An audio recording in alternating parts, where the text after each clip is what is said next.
Queridos irmãos, celebramos neste domingo o 33º domingo do tempo comum. E como nós vimos domingo passado, a igreja vai nos encaminhando para o final dos tempos. Esse mundo vai acabar. Esse tempo que nós temos, esse mundo, esse cosmos, ele tem um tempo estabelecido, ele tem um prazo de validade. E acontecerá que quando Jesus voltar na sua segunda vinda, tudo isso passará. Mas enquanto isso não acontece, nós sabemos que Jesus poderá voltar para mim, na minha vida pessoal, no dia da minha morte.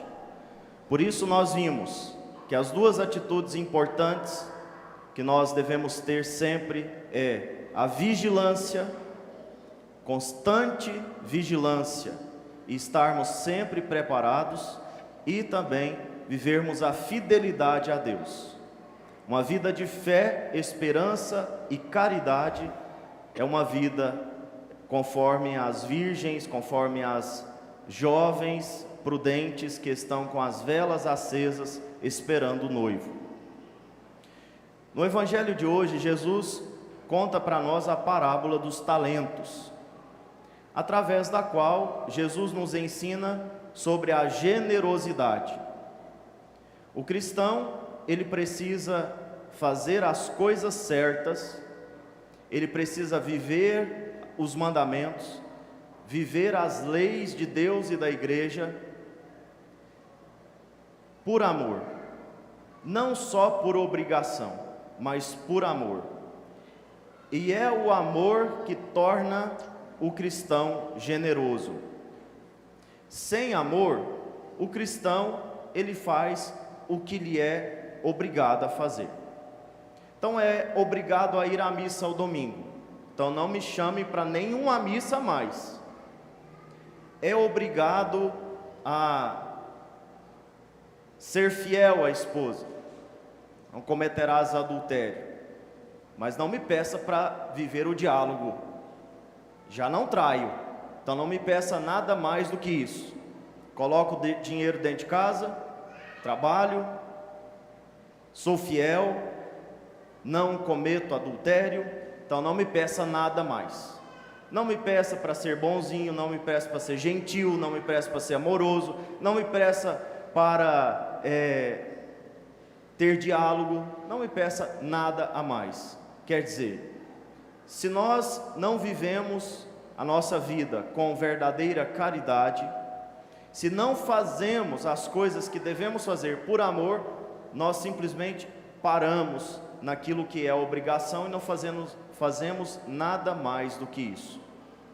É o que Jesus fala na parábola. O patrão saiu para viajar para o estrangeiro. Chamou seus empregados, entregou 5 talentos a um, 2 talentos a outro e 1 talento ao último. 1 talento equivalia naquela época a 25 anos de trabalho. Então mesmo aquele que recebeu 1 talento, recebeu muito dinheiro, recebeu muitos bens. Então o patrão distribuiu os seus bens para os seus empregados administrarem, e mesmo que recebeu só 1, recebeu muito. 25 anos de trabalho, é muito dinheiro. E saiu. Quando voltou, chamou os empregados para que eles prestassem contas daquele dinheiro. O que recebeu 5, lucrou mais 5. O que recebeu 2, lucrou outros 2. E o que recebeu 1, enterrou o talento, não fez ele render e devolveu aquele mesmíssimo talento, aquela mesmíssima quantia para o patrão, justificando o injustificável, dizendo: o senhor é muito severo, colhe onde planta, onde não, como é que é? Colhe onde não plantou, ceifa onde não semeou. Então fiquei com medo e guardei esse dinheiro. Bom, o patrão primeiro que não era perverso, coisa nenhuma, porque ele foi Pelo contrário, ele foi um patrão muito bonzinho, muito generoso. Ele entregou essa quantia, né, de 25 anos de serviço, de trabalho para aquele empregado. Então ele confiou muito naquele empregado. Uma pessoa perversa não confia em ninguém, mas ele justificou dessa maneira, justificou a sua preguiça, colocando a culpa no patrão, colocando a culpa no seu patrão, que na verdade foi muito bondoso, foi muito generoso, confiando nele demais. Com isso, Jesus nos ensina que, primeiro, tudo o que temos de bom, recebemos de Deus. Os talentos aqui significam os dons, as virtudes, os bens que Deus deu a cada um de nós, conforme a nossa capacidade. E quando Jesus diz conforme a capacidade, Ele está dizendo que todo mundo recebe em plenitude. O que é capaz de receber, digamos, 200 ml de água, recebe 200 ml de água. O que é capaz de receber 1000 litros de água, recebe 1000 litros de água. Um copo de 200 ml, quando ele recebe 200 ml de água, não cabe mais, ele está pleno. Ele recebeu conforme a sua capacidade. Para dizer, todo mundo recebeu dons, talentos, bens de Deus conforme a capacidade. Deus não deu a nós coisas pelas metades. Ele não nos enriqueceu com os seus bens pelas metades. Ele deu e dá sempre em plenitude. Então tudo de bom que nós temos vem de Deus. Primeira coisa, os talentos, os dons, as virtudes, as bondades que fazemos, tudo vem de Deus. Sozinhos nós somos pobres, nós somos muito pobres.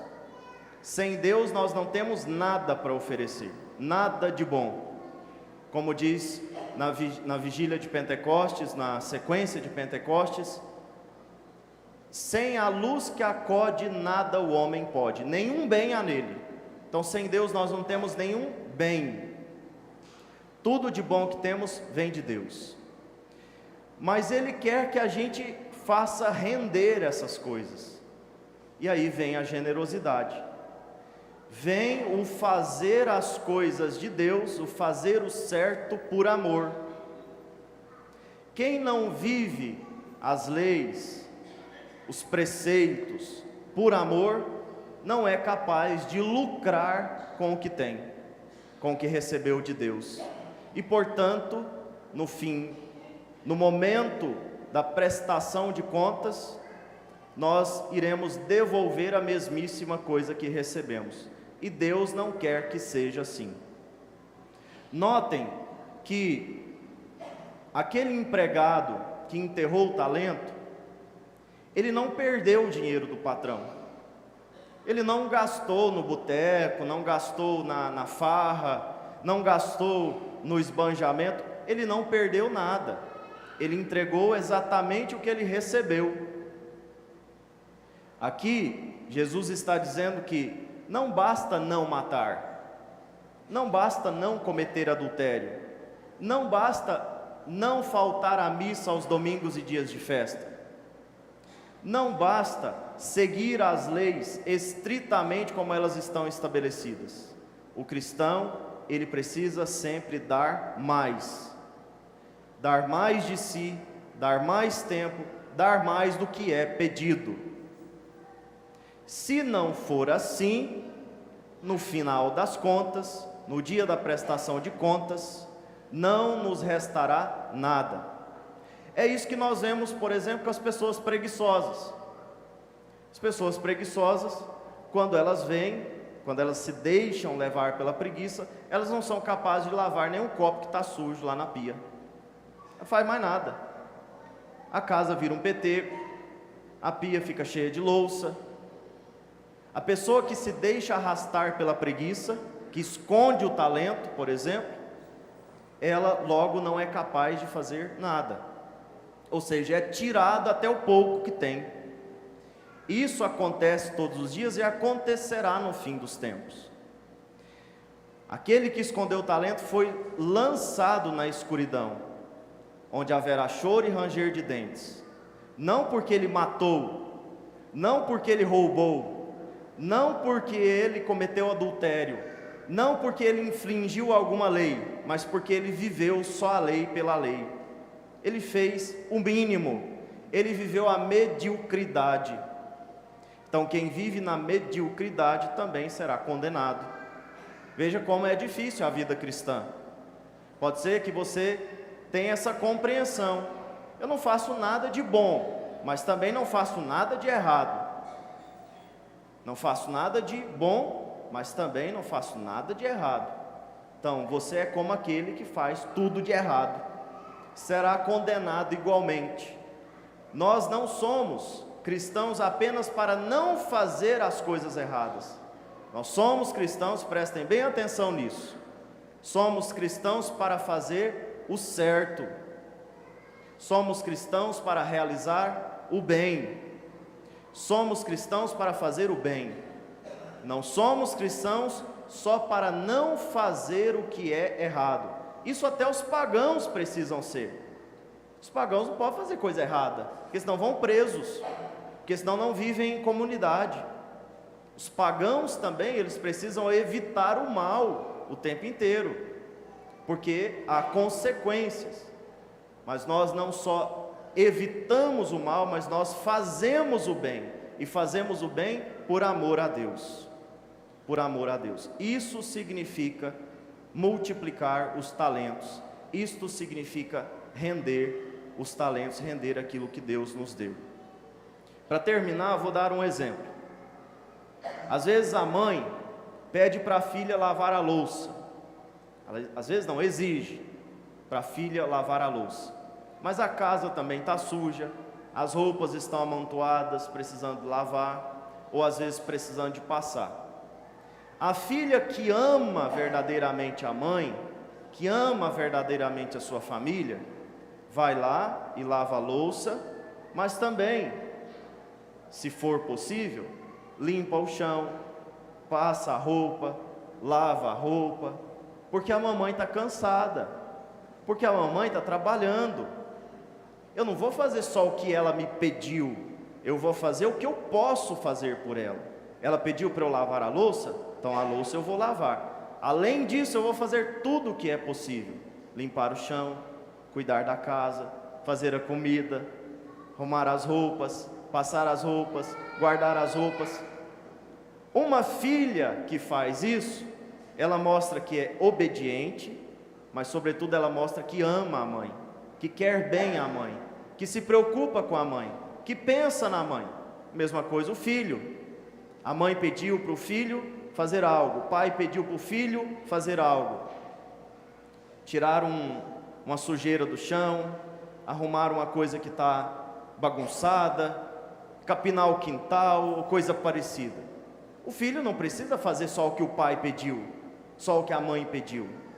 Ele não precisa fazer somente o que foi pedido, estritamente o que foi pedido. O filho, ele precisa aprender a ter iniciativa, a ser generoso com a mãe e com o pai. Não só obedecer porque tem medo de retaliação, de castigo, de perder o celular, de perder a festa, de perder tal coisa. Não, por amor. Então em casa, muitas vezes os filhos, os pais, ou o marido com a esposa com o marido, vivem somente o estritamente obrigatório e fazem da vida um inferno, porque é horroroso. Você não vê generosidade em nada. O que eu tenho que fazer? Eu tenho que pagar água, energia, mercado, e eu tenho que pagar, sei lá, o plano de saúde. Não me peça mais nem um centavo. Não, mas eu estou precisando aqui, porque surgiu essa necessidade. Agora a escola dos meninos ficou muito cara esse mês, não sei o que. A esposa pede para o marido: eu já fiz a minha obrigação, agora você se vira. É um inferno. É um inferno isso. E isso acontece o tempo todo. Acontece em casa, acontece no trabalho e acontece na vida de fé. Na vida de fé e na nossa vida lá em casa, no trabalho, nós devemos ser generosos. A generosidade conta muito mais, conta muito mais. E é isso que Deus irá nos cobrar no fim dos tempos. Você foi generoso com a vida que você recebeu, com os bens que você recebeu. Você agiu com generosidade? Sim. Estão aqui os 2 talentos que eu lucrei. Estão aqui os 5 talentos que eu lucrei. Estão aqui os 3 talentos que eu lucrei. Ou seja, eu fui generoso. Então venha participar da minha alegria. Que no fim dos tempos, no dia da nossa prestação de contas, nós possamos ouvir isso do nosso Senhor. Muito bem, servo bom e fiel, venha participar da minha alegria. Louvado seja o nosso Senhor Jesus.